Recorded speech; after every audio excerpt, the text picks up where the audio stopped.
সত্য হলো? আর কত সময় লাগবে? আসছি বাবা, আসছি। এত তাড়াহুড়ো করলে হয়? সত্যি সত্য, তোমাকে দিয়ে যে কি হবে? দুবার চা বানাতে তোমার এত সময় লাগে? আনছি বাবা, আনছি। আমি একা আর কত কিছু করব? কতবার বলেছি আমি একা আপনার সেবা ঠিকঠাক করতে পারছি না। সেবা করার জন্য একজনকে তো আনুন। কেন সত্য? তুমি আছো, গ্রামের সবাই আছে। না বাবা, আমরা যতই থাকি আমরা কি আর সেভাবে সেবা করতে পারবো? কেন পারবে না? ভালোই তো পারছো। দেখুন বাবা, আমি সোজাসুজি বলছি, আমাদের একটা মা চাই। বাবা, আপনি একটা বিবাহ করুন। না সত্য, তার হয় না। এমন অনুরোধ আমায় করো না। কেন বাবা, আপনি সাধক বলে? সাধক বলে কি বিবাহ করা যায় না? আরে পাগল না রে, তা না। প্রতিটা পুরুষের পেছনেই একটা নারী শক্তির অবস্থান আছে, সেটা মা রূপে কিংবা তার অর্ধাঙ্গিনী রূপে, বুঝলে? তাহলে বাবা আপনার সমস্যা কোথায়? আপনার নারী শক্তির প্রয়োজন নেই? সমস্যা না রে, সমস্যা না। আমার পেছনেও দীর্ঘ 7 বছর ধরে রয়েছে এক নারী শক্তি, যেটা আমার দৈহিক শক্তি আর মনের শক্তিকে দ্বিগুণ করে দেয়। কে তিনি? কোথায় থাকেন? সে সর্বদা আমার সাথেই থাকে। মায়া, আমার হৃদয়ের মায়া। মায়া? মায়া কে বাবা? শুনবে? আচ্ছা, তবে শোনো। ভৈরব বলে চলল তার জীবনের কিছু রহস্যময় ঘটনা। আসুন, সেটা আমি আপনাদেরকে শোনাই। আজ থেকে বছর 7 আগে ভৈরব তখন তার শক্তি ও বুদ্ধির জোরে অনেক অশরীরী আত্মার ওপর জয়লাভ করেছে। চারিদিকে তার নাম ঝড়ের গতিতে ছড়িয়ে পড়তে লাগলো। নানা জায়গায় গিয়ে গিয়ে ভৈরব অশরীরীদের বধ করত কিংবা মুক্ত করত তার বন্দি জীবনের জ্বালা থেকে।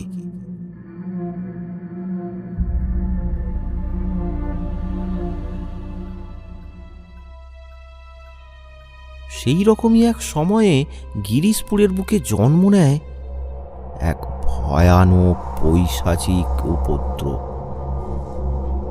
অনেক ওঝাতান্ত্রিক এসেও কোনো সুরাহা করতে পারেনি।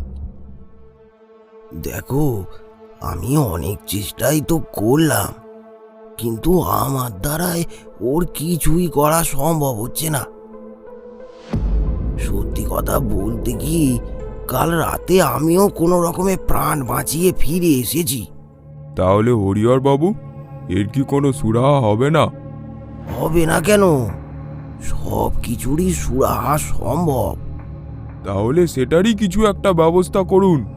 সেটা তো এতটা সহজ হবে না গো। একজন মস্ত বড় সাধককে আনতে হবে, যিনি এই ভূতেরও পাপ প্রেত সিদ্ধ। তাহলে তাহলে এমন কাউকে কি আপনার জানা নেই? তাকেই ডাকুন। উহুম, এমন সিদ্ধ পুরুষ তো খুবই কমই আছেন। তাও আমি দেখছি, আজই এর খোঁজে বেরিয়ে পড়ব। এসব একে ওকে দিয়ে কিছু হবে না বাবা। তুমি বরং ওই ওই একজনকেই ডাকো, ওই ভৈরবকে। আরে মা, তাকে এখন পাবো কোথায়? তার তো কোনো ঠিকানা নেই। তিনি যেখানেই থাকুক, তুমি তাকেই খুঁজে বের করো। সে তো অনেক দেরি হয়ে যাবে, আর ততদিনে তো অনেক জনের প্রাণ চলে যাবে। সে খেয়াল আছে? তুমি আজই তার খোঁজে বেরিয়ে পড়ো। তার আসা না পর্যন্ত গ্রামের লোকের রক্ষার দায়িত্ব আমার। আরে আরে মায়া, শোন। আরে আরে শোন। আচ্ছা হরিহর বাবু, মা কার কথা বলে গেলেন? একজন আছেন, ভৈরব, মস্ত বড় সাধক। আমার সাথে তার দেখা হয়েছিল বছর তিনেক আগে ওই ওই গণেশপুরের শ্মশানে। সেখানেই শুনি তার মহিমার কথা। তাছাড়াও আমি নিজের চোখেও দেখেছি। আর সেই সব কর্মকাণ্ডের গল্প শুনে শুনে আমার মায়ামা তার খুব বড় ভক্ত হয়ে গেছে গো। মনে মনে তাকেই গুরু মানে। তো এখন কি করা যায়? কি আর করব, আমার মায়া মায়ের আজ্ঞা পালন করব।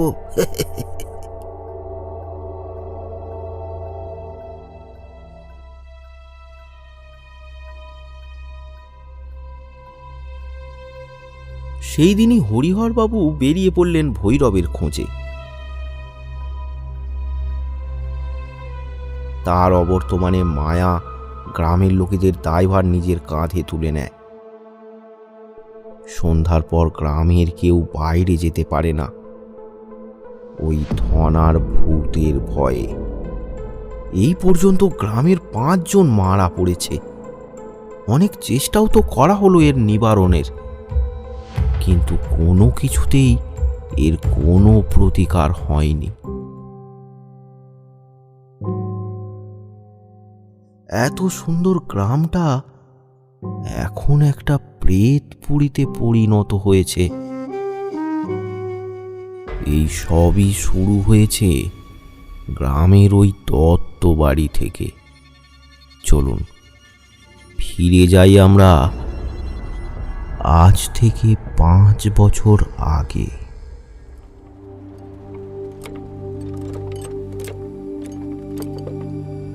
গিরিশপুর খুবই সুন্দর একটা গ্রাম।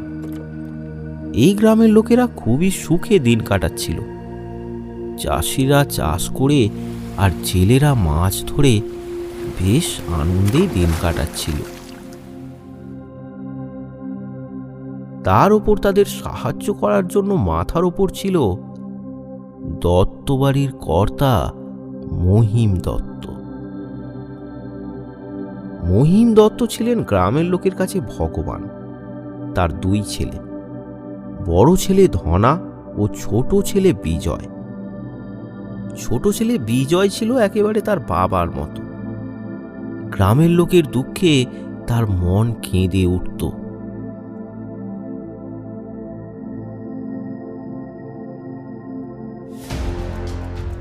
ধনা ছিল শারীরিকভাবে পঙ্গু, কিন্তু তার অপগুণের কোনো শেষ ছিল না। দিন রাত সে মদের নেশায় চুর হয়ে থাকত। সাথে তার মেয়ে ছেলের নেশাও ছিল।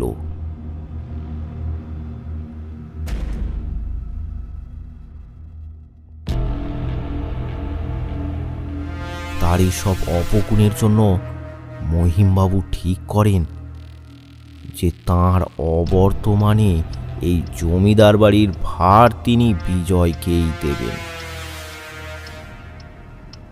কিন্তু ধনা ব্যাপারটা কোনো মতেই মেনে নিতে পারেনি।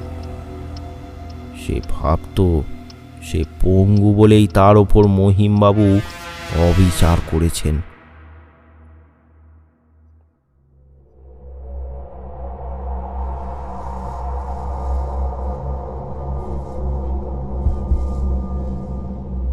বাবা, তোমার বড় ছেলে বেঁচে থাকতে তুমি ছোট ছেলেকে জমিদারি দিয়ে দিলে, এটা কি তুমি ঠিক করলে বাবা? বেয়াদব, তুই আবার মদ খেয়ে এসেছিস? তুমি জানো তো বাবা, এসব ছেড়ে আমার রাত কাটে না।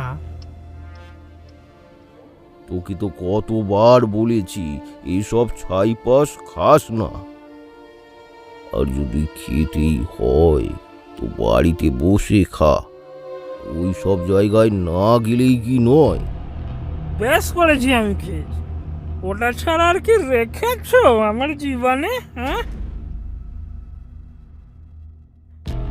দাদা, দাদা অনেক রাত হয়েছে, তুমি ঘরে যাও, ঘরে যাও। তারপরে বাপের কান ভাঙাবি, তাই তো? যা। ধনা, কি সব যা তা বলছিস? যা যা যা, ঘরে যা, ঘরে যা। হরি, এই হরি, তুই যা দাদাকে ঘরে নিয়ে গিয়ে শুয়ে দে।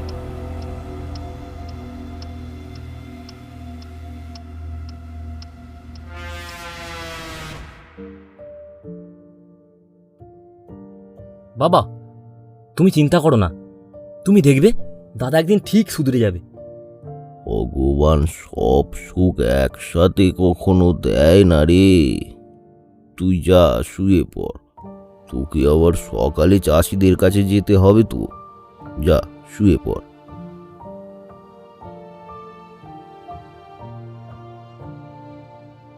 ধনার চিন্তায় বাবার ঘুম আসে না, আর বাবার চিন্তায় বিজয়ের ঘুম আসে না।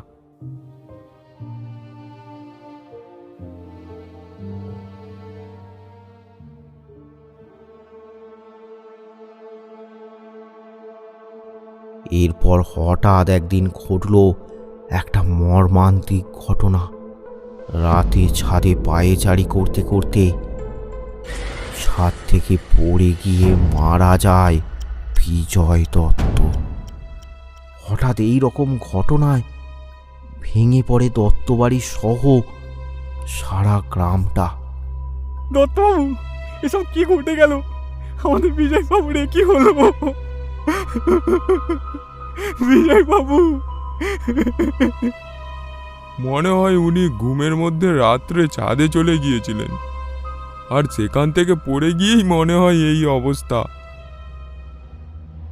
ভাই আমার,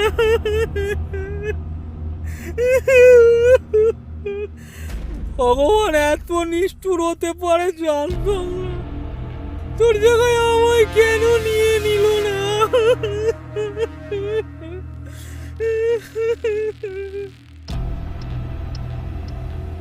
এসবের মধ্যে মহিমবাবুর সন্দেহের দৃষ্টি থেকে বাঁচতে পারল না ধনা। তিনি ভালো করেই চেনেন ধনাকে।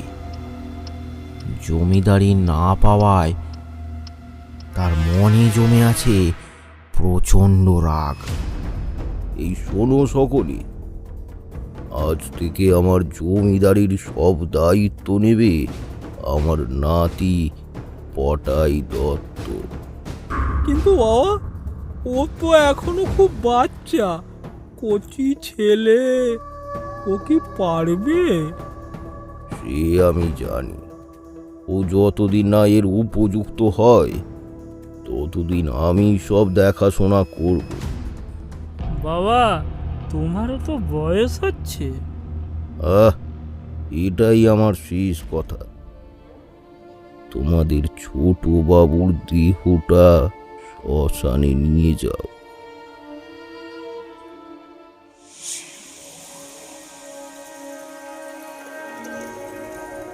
এই ঘটনার 1 মাস কাটতে না কাটতেই ঘটল আর এক মর্মান্তিক ঘটনা। একদিন সন্ধ্যায়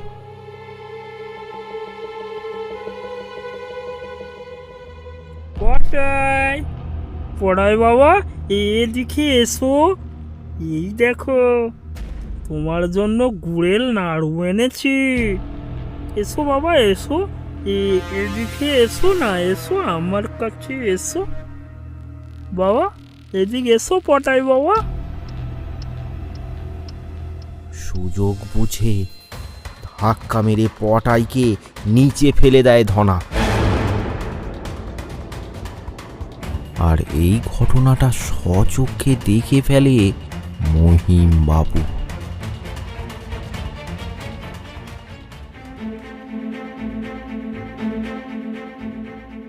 গ্রামে হইচই পড়ে গেল। আবার একজন মারা গেল ওই দত্ত বাড়িতে। হে ভগবান, তুমি কি করে এত নিষ্ঠুর হতে পারো? এইটুকু বাচ্চাকেও তুলে নিলে, কি এমন বয়স ওর? ভগবান। ধনা, তুমি একটা কথাও বলবে না। তুমি এখান থেকে চলে যাও, চলে যাও এখান থেকে। কেন বাবা, আমি চলে যাব কেন?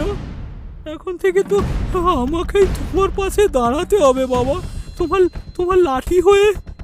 তোমার মতো অকেজো লাঠি ধরে দাঁড়ানোর আমার বিন্দু মাত্র ইচ্ছা নেই। তুমি চলে যাও, তুমি চলে যাও এখান থেকে। কি বললে বাবা? আমি আমি অকেজো লাঠি? তুমি কি জানো না এখন থেকে হিসাব মতো আমি এই গ্রামের জমিদার।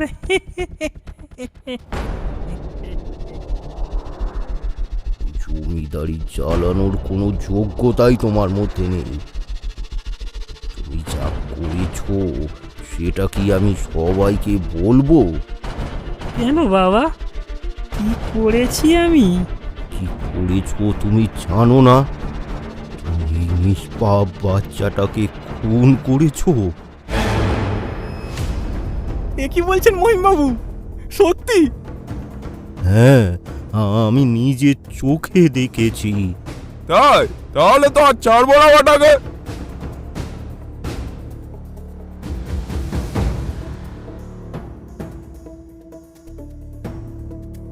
গ্রামের লোকের ক্রোধের আগুনে মারা গেল ধনা।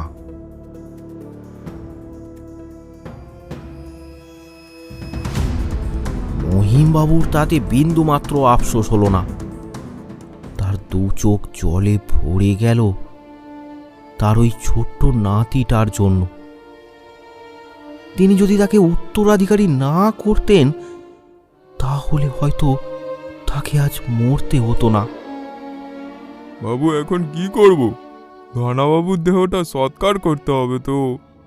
ধনাবাবু? তোমরা ওর দেহটাকে শ্মশানের ধারে ভাগাড়ে ছুঁড়ে ফেলে দাও। আর আমার পটাই বাবাকে তোমরা আমার পেছনের বাগানে একটু মাটি চাপা দিয়ে দাও।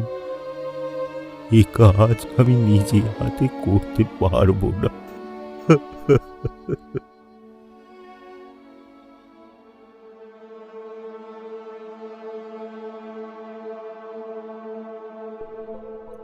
এরপরে মহিমবাবু খুবই ভেঙে পড়লেন। রাতের পর রাত জেগে থাকতেন। চোখে তার ঘুম নেই।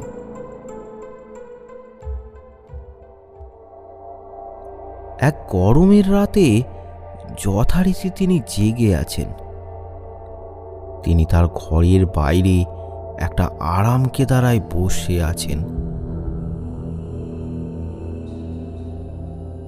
তখন মাঝরাত, চারিদিক একেবারে নিস্তব্ধ। আচমকা একটা হালকা বাতাস বইতে শুরু করলো।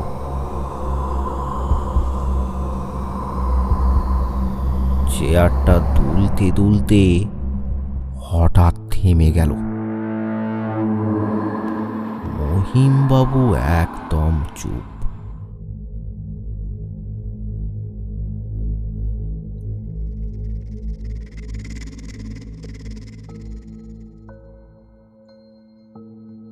পরদিন সকালে দেখা গেল মহিমবাবু সেই চেয়ারেই মৃত অবস্থায় পড়ে আছেন। তার গলায় একটা দাগ, কেউ যেন তাকে গলা টিপে হত্যা করেছে।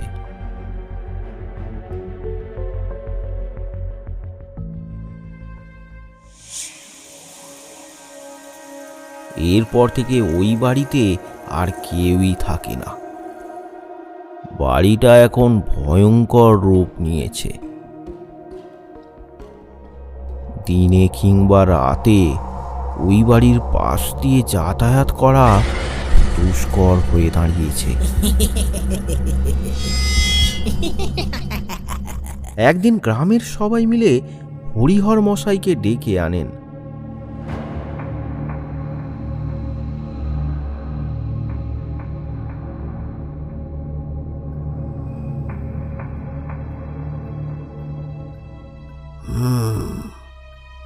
তোমরা যা ভাবছো সেটাই ঠিক। ওই ধনার আত্মা এখানেই ঘোরাফেরা করছে। গ্রামের লোকেদের হাতে গণধোলাই খেয়ে ও মারা গেছে, তাই ও তার বদলা নিতে যাচ্ছে। তো এখন কি করা যায়? ওর হাত থেকে আমরা বাঁচবো কিভাবে? ভয় নেই, ভয় নেই। কাল অমাবস্যা, কাল রাতে আমি একটা ব্যবস্থা করে দেব। তোমরা কাল সন্ধ্যায় একটা হোমের ব্যবস্থা করো, বুঝলে?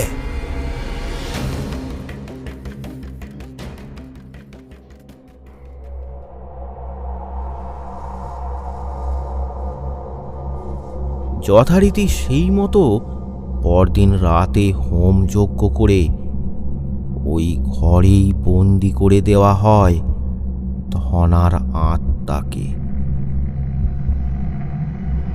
7 বছর এই বন্দি অবস্থায় থেকে এই ধনার আত্মার বিনাশ ঘটবে চিরতরে। তোমরা কিন্তু কেউ এই বাড়ির ত্রিসীমানায় আসবে না, কেউ এই ঘরের দরজা খুলবে না, কথাটা যেন মনে থাকে।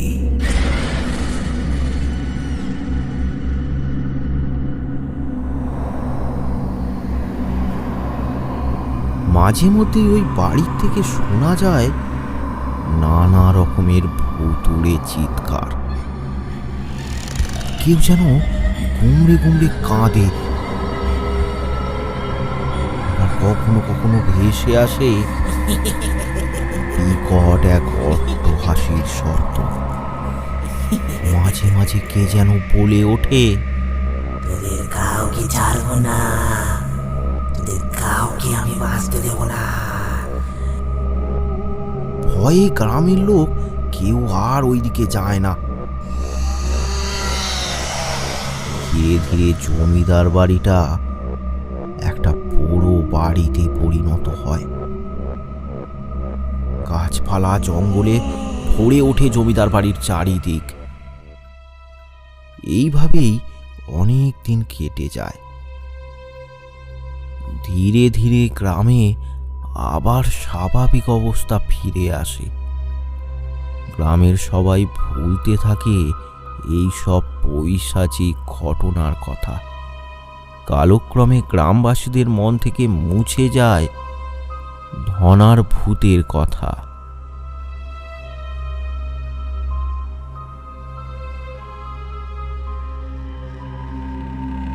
দেখতে দেখতে 5 বছর কেটে যায়। সব ঠিকঠাকই চলছিল। একদিন গ্রামের কয়েকটা ছেলে ওই বাড়ির পাশের মাঠটায় খেলা করছিল। হঠাৎ তাদের গিলিটা চলে যায় ওই জমিদার বাড়ির ভেতরে। আরে ভাই, চাপ নিস না, আমি নিয়ে আসছি। এই ফেকো যতদিন আছে তোদের ভয় নেই। ঘরটার কাছাকাছি যেতেই সে বুঝতে পারে জায়গাটা তার অনুমানের থেকেও বেশি ভয়ঙ্কর। মনের ভেতর ভয় এসে ভিড় জমালেও আস্তে আস্তে সাহস জুগিয়ে সে এগিয়ে যায় দরজার দিকে। ঘরের দরজাটার এখন জরাজীর্ণ অবস্থা।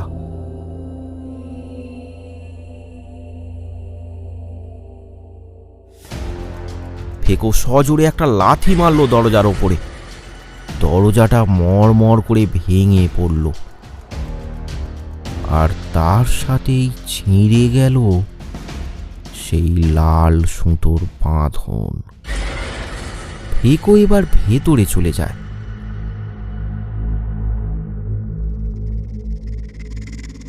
কিছুক্ষণ পরে সে গিলিটা নিয়ে বাইরে বেরিয়ে আসে, কিন্তু সে ভুনাক্ষরেও টের পেল না তার সাথে সাথেই ঘর থেকে বেরিয়ে এলো ধনা।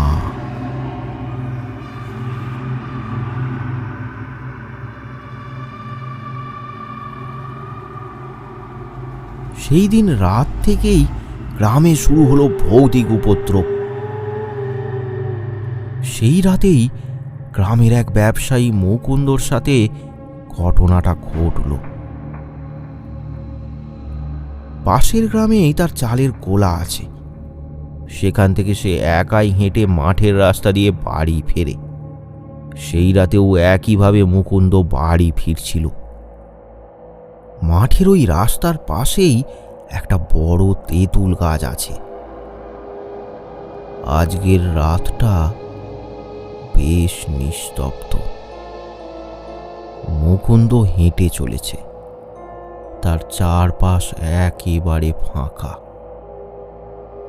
মুকুন্দ ছাড়া ওই রাস্তায় একটা জনপ্রাণীকেও দেখা যাচ্ছে না। গাছের কিছুটা দূরে এসেই সে থমকে গেল।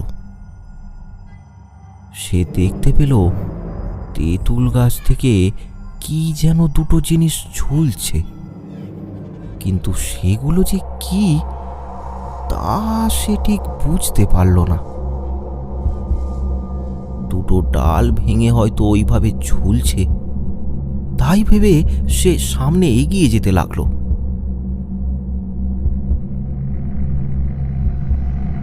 কিন্তু কেন কে জানে গাছের নিচে আসতেই মুকুন্দর কেমন যেন ভয় করতে লাগলো। তাও সে এগিয়ে যেতে লাগলো। হঠাৎ তার মনে হলো ডাল দুটো যেন ক্রমশ পরস্পরের দিকে আলিঙ্গন করতে আসছে।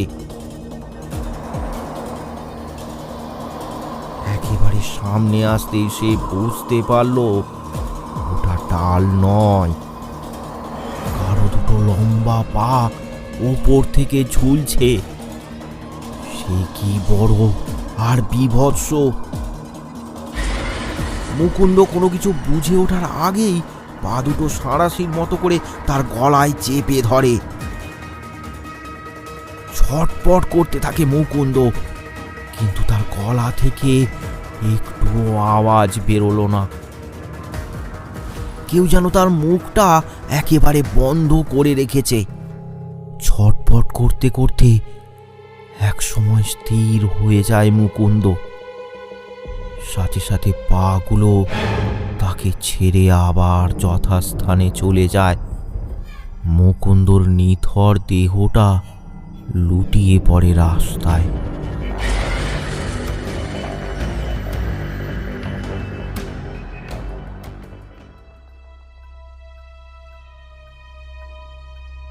পরদিন সকালে গ্রামবাসীরা জানতে পারল ব্যাপারটা, কিন্তু মুকুন্দর মৃত্যুটা গ্রামবাসীদের কাছে একটা অজানা রহস্য হয়েই রয়ে গেল।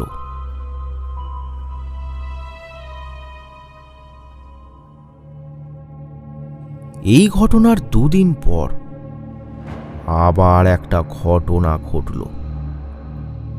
গ্রামেরই এক লোক হারান, সে রোজ রাতে নদীতে মাছ ধরতে যায়। সেদিন রাতেও সে একাই যাচ্ছিল মাছ ধরতে। তখন মাঝ রাত, সারা গ্রামটা একেবারে নিস্তব্ধ। রাস্তায় কোনো জনপ্রাণী নেই। সে আপন মনেই চলছিল। হঠাৎ সে দেখতে পায় এই নির্জন রাস্তায় কে যেন তার সামনে হেঁটে চলেছে। হারান ভাবল গ্রামেরই কেউ হয়তো কোনো কাজে বেরিয়েছে।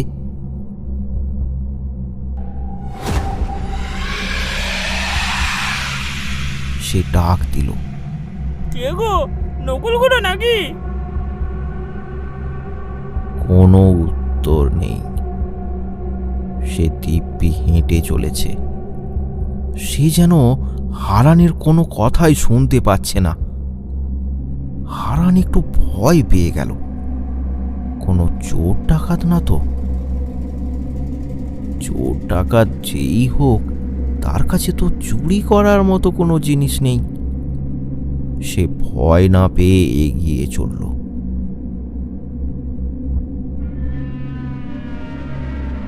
একদম কাছাকাছি আসতেই হঠাৎ সে আর তাকে দেখতে পেল না।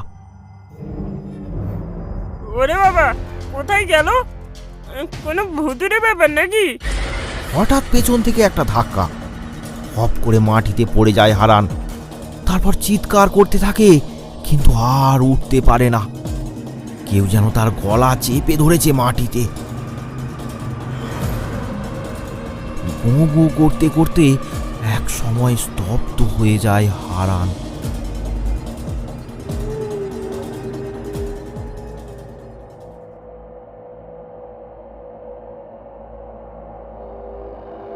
গ্রামবাসীদের কাছে এই মৃত্যুটাও সমানভাবে রহস্যজনক। তারা ভাবতে থাকে এটা হয়তো কোনো ডাকাত দলের কাজ। সেটা যে নয় তা আর কিছুদিনের মধ্যেই পরিষ্কার হয়ে যায়। এইভাবেই আরও দুটো মৃত্যু ঘটল ওই গ্রামে। তখন গ্রামের লোক ব্যাপারটা নিয়ে একটু ভাবতে শুরু করলো।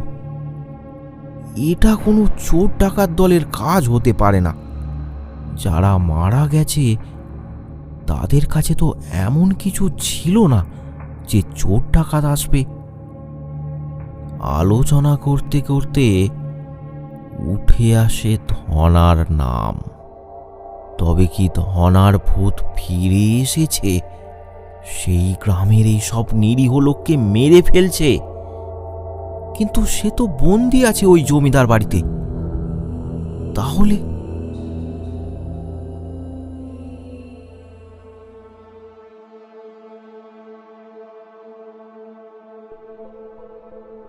তারপর আরো বেশ কিছুদিন কেটে যায়।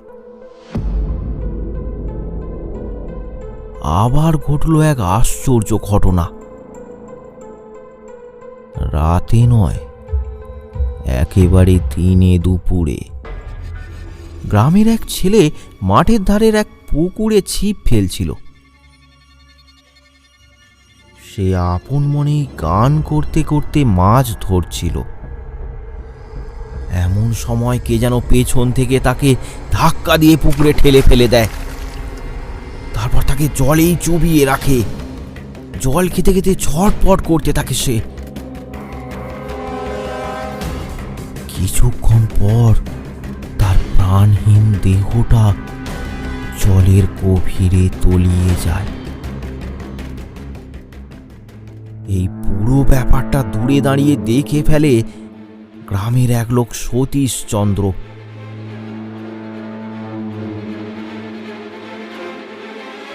সে গ্রামে এসে পুরো ব্যাপারটা সবাইকে বলতে সবাই ঠিকই বুঝতে পারে এটা ওই ধনার ভূতেরই কাজ।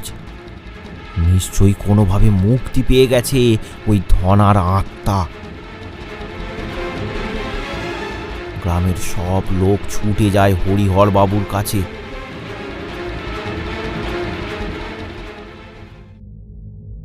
সব শুনে হরিহর বাবু তো একেবারে অবাক। ঠিক আছে, রাতে আবার সেই যজ্ঞের ব্যবস্থা করো, আমি আসবো।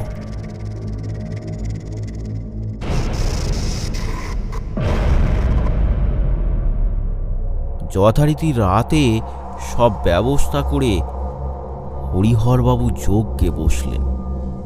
গ্রামের কয়েকজন লোকও ছিল তার সাথে। চারিদিকে একেবারে নিস্তব্ধ। তার মাঝে শোনা যাচ্ছে শুধু হরিহরবাবুর মন্ত্রোচ্চারণের শব্দ।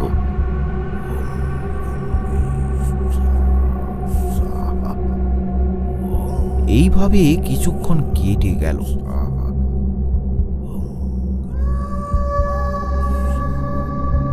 হঠাৎ দূরে কোথাও একটা শেয়াল ডেকে উঠল। সাথে সাথেই একটা ঝড় উঠল। আর তখনই চারিদিক থেকে ভেসে আসলো একটা পৈশাচিক অট্টহাসি। গ্রামবাসীরা ভয় পেয়ে আর সেখানে দাঁড়িয়ে থাকতে পারল না। সবাই দৌড় লাগালো যে যার বাড়ির উদ্দেশ্যে। হরিহর বাবু কিন্তু থামলেন না। তিনি মন্ত্র বলেই চলেছেন।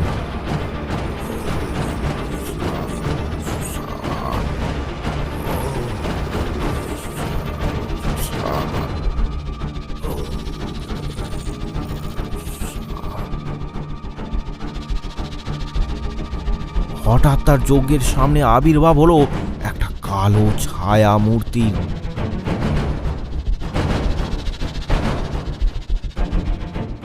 মূর্তিটা হরিহর বাবুর চারিদিকে ঘুরতে লাগলো আর বলতে থাকলো, আর হবে না, চলে যা, চলে যা এখান থেকে, নাহলে তুই আমার হাতেই মারা পড়বি। চলে যা, চলে যা এখান থেকে। হরিহর বাবু এবার বুঝতে পারলেন তার মন্ত্রের কোনো প্রভাবই পড়ছে না এই আত্মার ওপর। সে বরং এতে আরও রেগে যাচ্ছে। তবুও তুই শুনবি না আমার কথা? এবার তোর প্রাণটাও আমায় নিতে হবে দেখছি। শুনবি না আমার কথা? হ্যাঁ, দাঁড়া। এই ভূতের ওপর তো আমার মন্ত্রের কোনো প্রভাবই পড়ছে না। এখন তাড়াতাড়ি এখান থেকে পালিয়ে বাঁচাটাই বুদ্ধিমানের কাজ হবে। ওরে বাবা! এবার আর হরিহর বাবু থাকতে পারলেন না। কোনো রকমে সেখান থেকে পালিয়ে নিজের প্রাণ বাঁচালেন।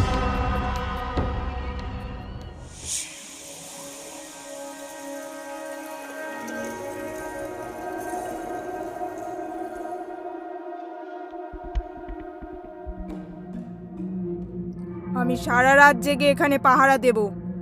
তোমাদের কোনো ভয় নেই।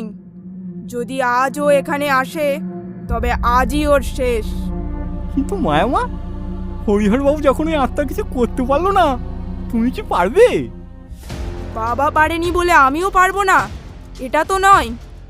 আমার সাথে ভৈরব আছে, আমার গুরু। তার বীরত্বের কথা শুনে শুনেই আমি তন্ত্রবিদ্যা শিখেছি, তাই আমার কোনো ভয় নেই।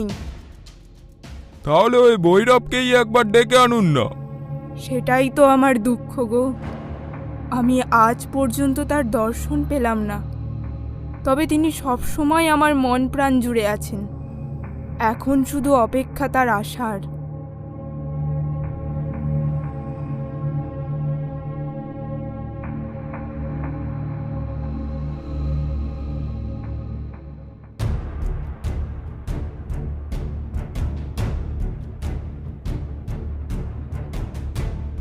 এদিকে প্রায় দুদিনের পর হরিহরবাবু দেখা পেলেন ভৈরবের।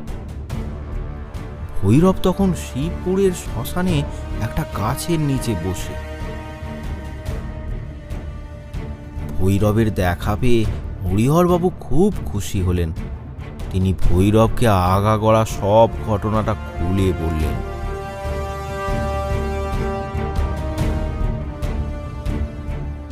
সব শুনে ভৈরব আর এক মুহূর্ত দেরি করল না, হরিহরবাবুর সাথে হাঁটা দিল।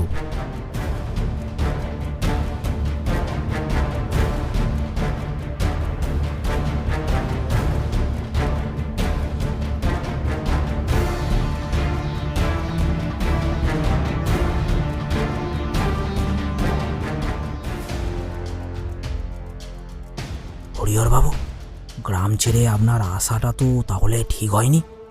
কেন? কি জন্য এমন বলছেন? গ্রামের মানুষ এখন বিপদে। আপনার অবর্তমানে যদি কিছু ঘটে যায়। না না না না, তেমন কিছু হবে না। গ্রামবাসীদের এখন দেখাশোনা করছে আমার মেয়ে মায়া। মায়া আপনার মেয়ে? হ্যাঁ, সে আপনার অনেক বড় ভক্ত। সে আপনার দেখানো পথে অনুসরণ করে আর আপনাকে মনে মনে গুরু বলে মানে।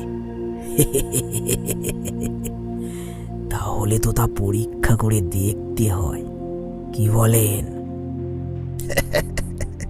সে আপনি যা ভালো বোঝেন। তাহলে বেশভূষাটা একটু পরিবর্তন করে নিই, কি বলেন? চলুন।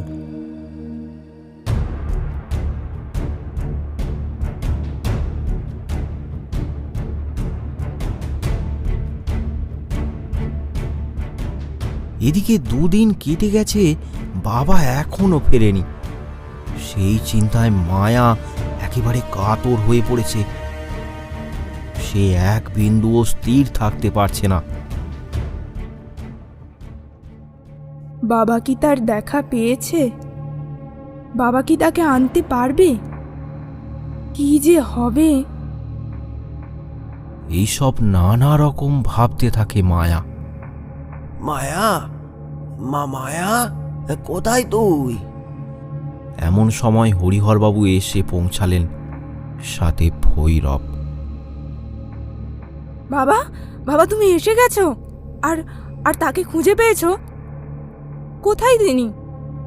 তিনি তিনি আসেননি? আরে মা, শান্ত হো, শান্ত হো। না বাবা, তোমাকে কতবার বলেছি ভৈরব ছাড়া তুমি অন্য কাউকে আনবে না। এ কাজ ভৈরব ছাড়া আর কেউ পারবে না। আরে মা, শুনবি তো আগে। আচ্ছা, আপনার ভৈরবে কি সর্বশক্তিমান? সে ছাড়া আর কেউ পারবে না? শক্তি, বুদ্ধি, সততা ও অসীম সাহস আছে ভৈরবের মধ্যে, যা তাকে সবার থেকে আলাদা করে।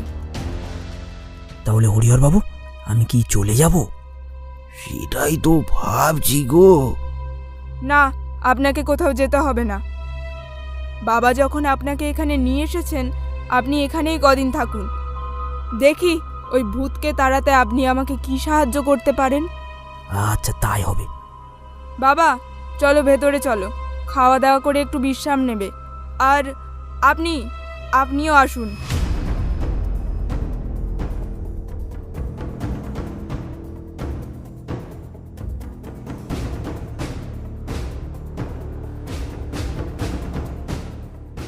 সন্ধ্যা হয়ে গেল। মায়া বেরিয়ে পড়ল গ্রামের মানুষদের বাঁচাতে আর ওই ভূতকে শেষ করতে, সাথে তার ভৈরব।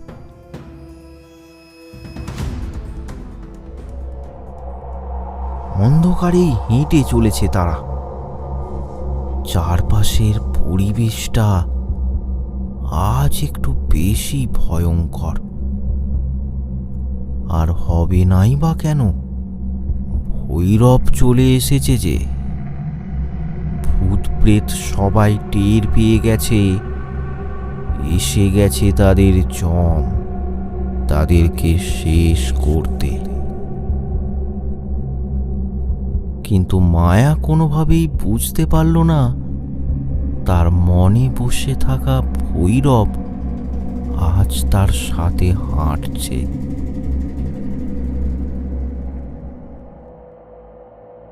আচ্ছা, তোমার নামটাই তো জানা হলো না। কি নাম তোমার? আমার নাম আগে ভোলা। তোমাকে দেখেই তা মনে হয়। তুমি একদমই ভোলা ভালা।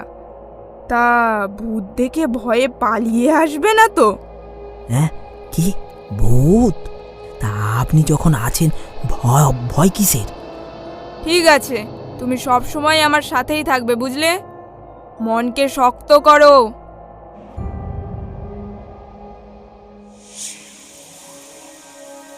তখন মাঝরাত।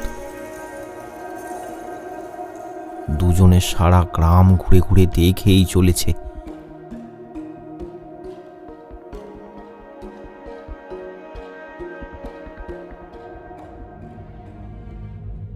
হঠাৎ এক জায়গায় এসে তারা দুজনেই থমকে দাঁড়ালো। সাথে সাথে শুরু হলো একটা ঝোড়ো বাতাস।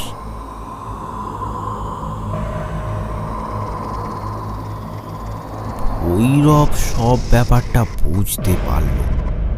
চুপ করে দাঁড়াও, মনে হয় এখানে কেউ আছে। ভয়ে পালাবে না কিন্তু। ঠিক আছে, আমি আপনার পেছনেই আছি। হঠাৎ তাদের সামনে একটা কালো ছায়া মূর্তি প্রকট হলো। তার সে কি গর্জন! আকাশ বাতাস একেবারে কেঁপে উঠছে। চলে যা এখান থেকে, ভালো হবে না বলে দিচ্ছি। আমাকে বাধা দিস না আমার কাজে। চলে যা, চলে যা এখান থেকে। চলে যেতে আমি আসিনি, আজ তোকে বন্দি করেই নিয়ে যাব। মায়া এগিয়ে চলল একেবারে নির্ভীকভাবে। ভৈরব দাঁড়িয়ে দাঁড়িয়ে দেখতে থাকে সেটা। হঠাৎ ছায়ামূর্তিটা এসে সজোরে ধাক্কা মারল মায়াকে। সে ছিটকে পড়ল কিছুটা দূরে। ভৈরব সাথে সাথে ছুটে যায় মায়ার কাছে। দেখল মায়ার কপাল ফেটে রক্ত পড়ছে।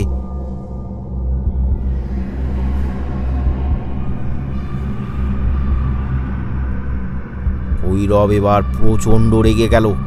তুই এটা কি করলি? তোর সমস্যা আমাকে নিয়ে, তুই ওর উপর আক্রমণ করলি কেন? কি করব? ও ভেবেছে আমি ওকে চলে যেতে বলছি। দেখলি না কেমন করে মরতে ছুটে এলো। হ্যাঁ, তোর আজ নিস্তার নেই, আজই তোর শেষ। এবার ভৈরব মন্ত্রোচ্চারণ শুরু করলো। দেখ কপাল ফেটে রক্ত পড়ছে, আগে ওকে বাঁচা, না হলে ওর প্রাণটা যে শেষ হয়ে যাবে।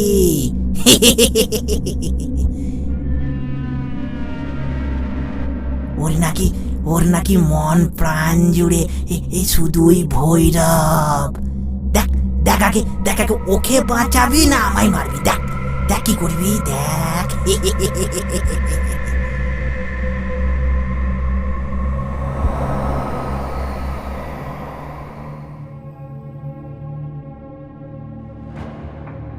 একটু বেলা হতে মায়া চোখ খুলল।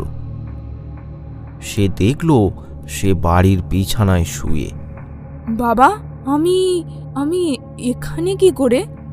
কাল ওই ধন আর ভূত তোর ওপর আক্রমণ করেছিল মা। আর ভোলা কই? ও তো আমার সাথেই ছিল। ও কিছু করতে পারলো না। দেখেছো তো কেমন ভিতুর ডিম? আজ ভৈরব থাকলে ওই ভূত ঠিকই বন্দি হতো। তুমি যাকে তাকে নিয়ে চলে এসেছো। ভৈরব কিছুই বলল না।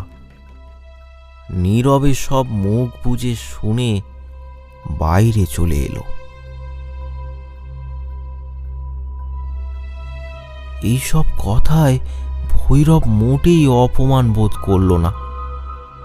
ভৈরব শুধু এখন একটা কথাই ভাবছে, একটা মেয়ে তাকে কোনোদিনও না দেখেই শুধু তার গুণের কথা শুনে তাকে এত বিশ্বাস করে, তারই গুণগানে একেবারে মোহিত হয়ে থাকতে পারে, এটা ভৈরবের কাছে একেবারে অবিশ্বাস্য।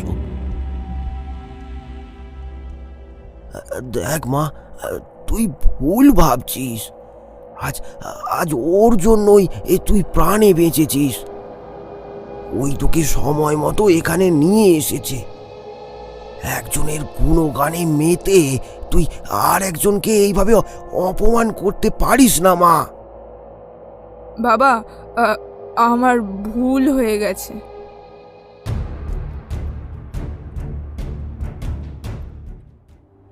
আমার মেয়ের দুর্ব্যবহারের জন্য আমি খুবই লজ্জিত।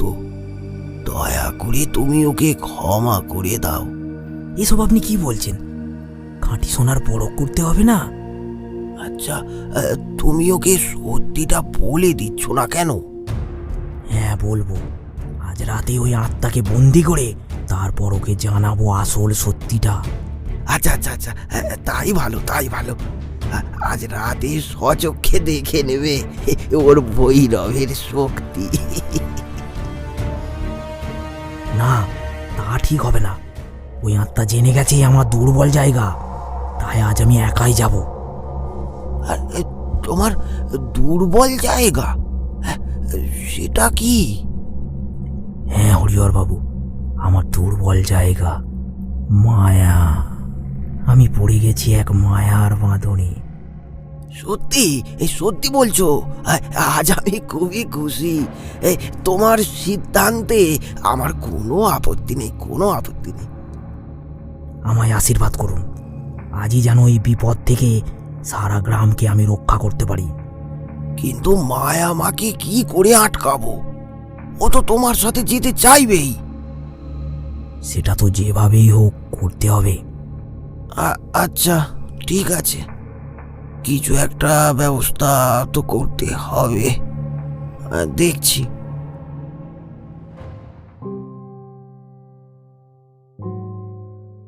বাবা, সন্ধ্যা তো হয়ে গেল, তুমি আমাকে ডাকলে না? না মা, তোর শরীরটা খারাপ তো, তাই আর তোকে ডাকিনি। তুই একটু বিশ্রাম কর মা। এখন বিশ্রামের সময় নয় বাবা, আমাকে যেতেই হবে, না হলে ওই ভূত কার কি সর্বনাশ করবে কে জানে। সেটা নিয়ে তোকে ভাবতে হবে না, ভোলা বেরিয়েছে, ওই আজ রাতে গ্রামে থাকবে। বাবা তুমি কি গো, ওকে একা ছাড়লে? ও একদম ভিতুর ডিম, ওই ভূত ওর কিছু করে দিলে। না বাবা, আমাকে যেতেই হবে, আমি আসছি বাবা। আরে আরে মা দাঁড়া, আরে এই শোন শোন মা।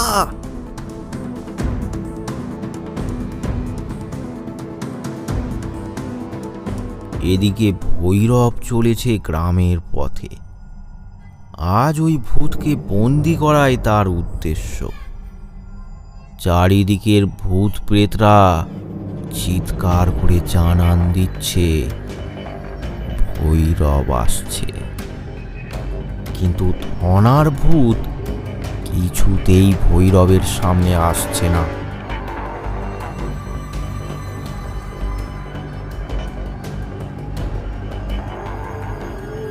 রাত তখন প্রায় 11টা। গ্রামটা একেবারে ঘুমিয়ে নিঝুম। দূর থেকে ভেসে আসছে কাল পেঁচার ডাক। হঠাৎ ভৈরব থমকে দাঁড়ালো। কিরে, ভয় পেয়েছিস? সামনে আয়, আয়, লুকিয়ে কেন?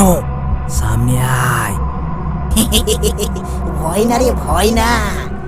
নিজের ক্ষমতা বুঝে চলাটাই বুদ্ধিমানের কাজ। আমি জানি তোর ক্ষমতা, বুঝলি?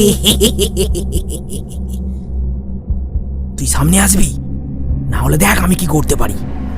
দাঁড়া। করবি? আমায় শেষ করবি? হ্যাঁ, আগে আগে পেছনে দেখ, দেখ কে আসছি, দেখ। সাথে সাথে ভৈরব পেছন ফিরে দেখল মায়া। মায়া তাকে খুঁজতে এসেছে। ভোলা, ভোলা, কোথায় তুমি? ভোলা, তুমি তুমি এখানে? তোমাকে কে আসতে বলেছে? ভৈরবকে দেখে মায়া একটু স্বস্তির নিঃশ্বাস ফেলল। ও তুমি ওখানে, দাঁড়াও, আসছি, দাঁড়াও। আমাকে বন্দি করবি? হ্যাঁ, আমাকে বন্দি করার খুব শখ তোর না? হ্যাঁ, দেখ দেখ আমি তোর কি করি, দেখ। হঠাৎ একটা তীব্র ঝড় উঠল। চারিদিকটা একেবারে কালো অন্ধকারে ঢেকে গেল। সেই ঝোড়ো হাওয়ার সাথে পাশে পড়ে থাকা একটা ভাঙা বাঁশ হাওয়ায় ভাসতে ভাসতে তীর বেগে ছুটল মায়ার দিকে। ভোলা, মাটিতে লুটিয়ে পড়ল মায়া। তোমার কিছু হবে না, তোমার কিছু হবে না, তোমার কিছু হতে দেবো না, আমি তোমার কিছু হতে দেবো না।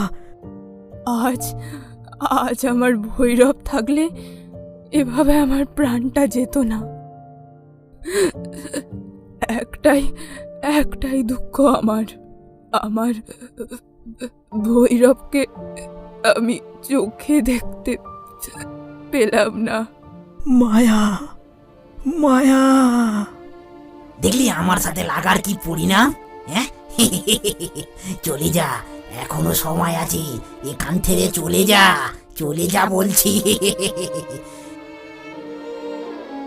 ভৈরব একদম চুপ, তার দু চোখে জল। পাশে এসে দাঁড়িয়েছে হরিহর বাবু। তিনি একেবারে বাকরুদ্ধ। মেয়ের আকস্মিক মৃত্যুতে তিনি পাথর হয়ে গেছেন। এমন সময় ভৈরব বলে উঠল, আমি মায়াকে আমার সারা জীবনের সাথী করে রাখতে চাই, তার জন্য আপনার অনুমতি চাই। হরিহরবাবু চোখের জলে সম্মতি জানালেন, মুখে কিছুই বলতে পারলেন না। মায়াকে কাঁধে তুলে ভৈরব সেখান থেকে রওনা দিল, ঠিক যেন বাবা মহেশ্বর মা পার্বতীকে নিয়ে চলেছেন।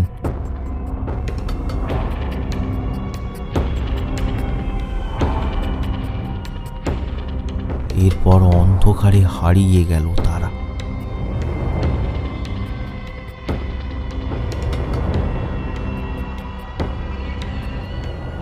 গ্রামের লোক এখন খুবই ভীত। একে একে সবাই হার মেনে নিয়েছে। তাদের গ্রামকে কেউই আর বাঁচাতে পারবে না ওই ধনার ভূতের হাত থেকে। তারা এখন শুধু রাতের অপেক্ষায়। তারা ভয়ে শঙ্কিত হয়ে থাকে, এটা ভেবে যে আজ কার প্রাণ যাবে।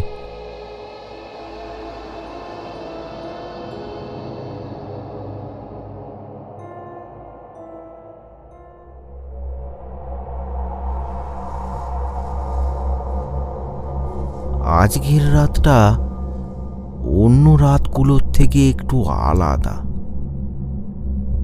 যেন মন্ত্রমুগ্ধের মতো স্থির হয়ে আছে গ্রামটা। চারিদিকে গাঢ় অন্ধকারে ঢাকা। দূর থেকে ভেসে আসছে না কোনো শেয়ালের ডাক, কোনো কুকুরও আজ কেঁদে উঠছে না। সব কিছু যেন ভয়ে আড়ষ্ট হয়ে গেছে।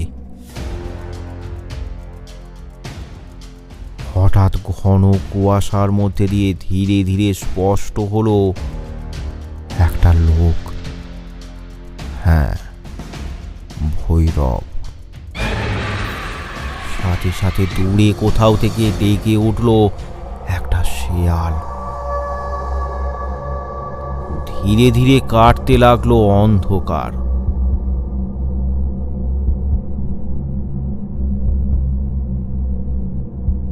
ভৈরবের চোখ আজ রক্ত জবার মতো লাল।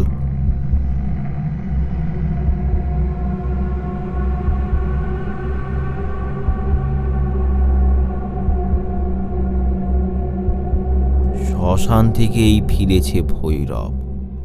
কোথায় তুই? সামনে আয়, আয়। হ্যাঁ, তুই আবার এসেছিস? আমাকে বন্দি করতে তুই আবার এসেছিস? হ্যাঁ, বন্দি না রে, বন্দি না। আজ তোকে শেষ করতে এসেছি আমি। তোর আর কোনো ক্ষমা নেই। সেটা তোর দ্বারাও হবে না।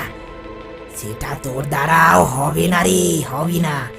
আমাকে শেষ করার অস্ত্র তোর কাছে নেই। তাহলে দেখ কি আছে আমার কাছে। ভৈরব চোখ বন্ধ করল। তার পেছনে প্রকট হলো একটা কালো ছায়া। ধীরে ধীরে সেটা স্পষ্ট হলো।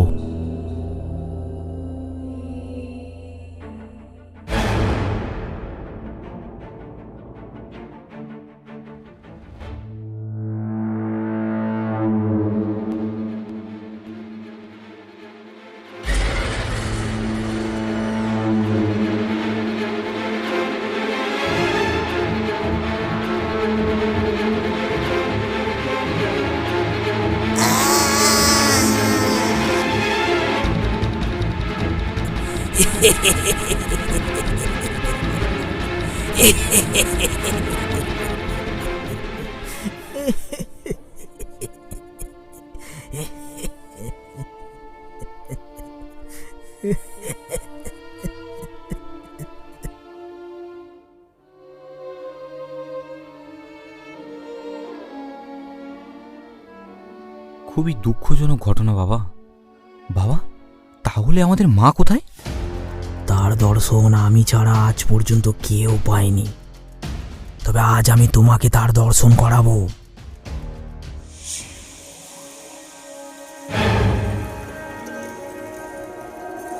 মা, মা, বাবা মায়ের যুগল দর্শনে আমার জীবন ধন্য। আমার ভৈরব বাবার সাথে মা ভৈরবী। জয় মা ভৈরবী, জয় মা ভৈরবী, জয় ভৈরব বাবার জয়।